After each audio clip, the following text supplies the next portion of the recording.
Hey, welcome back to No Hype Beer Reviews. Unless it's your first time, then welcome. Please consider subscribing. If you do, hit that notification bell, get all the updates. Very excited for today's video. Beer's courtesy of Tim. Thanks so much, Tim. I really appreciate it. I've been drinking a lot of Chicagoland beers lately, so it's nice to relocate. And this is out of Colorado. It's also a West Coast IPA, which I am definitely in the mood for. Westbound and Down and La Cumbre. Yeah, Cumbre. Brewing Company, so it's a collab. Western Conference All-Stars. Like I said, it's a West Coast IPA. 7.2% ABV. Let's see. It gives you the latitude and longitude of where they're located, so it's pretty specific. Let's see. Yeah, I guess that's all I really need to read. But yeah, I'm really excited. Out of habit, I rolled the can. I was like, oh yeah, I gotta make sure all that stuff's off the bottom. Oh wait, no, it's a West Coast IPA. Didn't have to do that. But yeah. Oh, whoa, look how, wow, a lot of head. Didn't think I poured it that aggressively, but I got like almost all four of my fingers ahead on that. Wow, yeah, you can see through it. That's awesome. It's a beautiful, it's like a yellow, oh, what is that akin to? It's lighter. You know what's making me think of is, bear with me, in Jurassic Park, there's the insect that's in that amber. It's like a lighter version of that. I don't know why my mind went to that. I'm sure some people who are more crass will say it looks like urine, but I won't go there. We're down to 3 fingers of a very white, fluffy, almost like soapy, but there's too many tiny bubbles for it to be soapy, but it's starting to get some peaks and valleys as it's breaking up. Nice level of carbonation. It looks somewhere like, if I was doing this blind, I could see Pilsner or West Coast IPA. I'll put it that way. Let's get into the aroma. There is a nice soft sweetness to it, and some cool fruitiness that way. There is some pine. Actually, speaking of Pilsner, I get a little bit of an apple like I would get in a Pilsner. A lovely grass / lemongrass note. Almost, I don't want to say chalky, but yeah, I guess I have to. Like almost a chalky thing. Through that lemongrass, I am getting some grapefruit zest, so it's citrusy in those 2 ways. Kiss of pineapple. I really like this aroma, I'll tell you that much.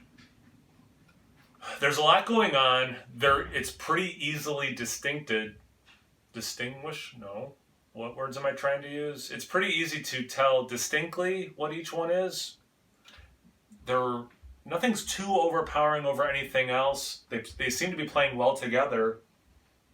That's just a lovely aroma. Let's get into the taste. Cheers.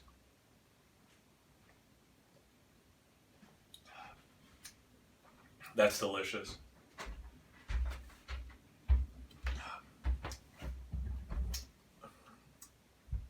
It's crisp and clean. Wonderful level of bitterness. It does have that earthy, grassy hop characteristic.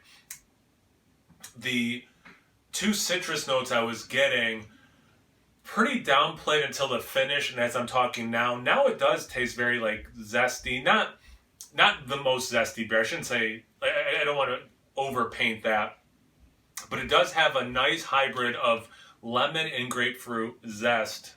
Continuing as I'm talking, still a little level of sweetness too on the palate, which is pretty cool. It's a very, very pleasant aftertaste. I kind of like don't want to take a sip because it is so pleasant. So like, I think that's saying something. Got some head still hanging on. Love that. You got some beautiful lacing on the glass.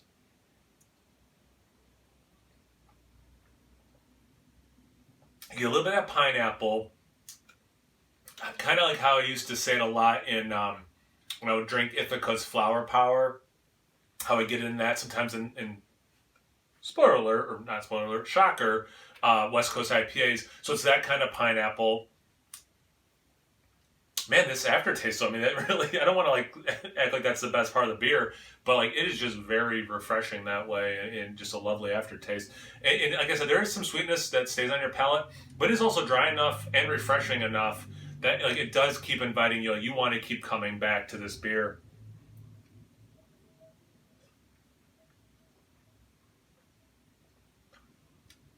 A little honeydew melon.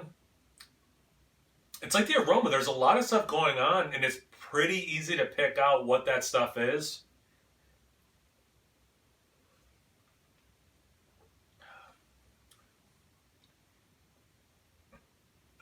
This is hitting the spot, you know. And I've been really enjoying a lot of beers lately. I haven't had too many duds or anything like that. Trying to do some different styles, things I used to drink more, things like that. And this isn't exactly what I thought the beer was going to be like when I think of, old school West Coast IPAs. But this scratches a lot of those itches while also just being a delicious beer. I mean, it's just, I would buy this. Like, for sure, I would buy more of this beer. I'll put it that way. So yeah, I think it's pretty obvious how much I'm enjoying this beer. So it's familiar enough. There's enough cool, different things. It's delicious. It keeps inviting me to drink more. What more do you want in a beer, So yeah, thanks again, Tim. I really appreciate it, man. Seriously, thank you so much. He said a bunch of beer. This is just the first one that have reviewed. So be on the lookout for more of that. Or more of those beers. Thank you guys for watching. Really appreciate it. Check me out on Instagram and Untapped. It's No Hype Beer Reviews at both those places. As always, please like, comment, subscribe, and most importantly, imbibe. Cheers, everyone.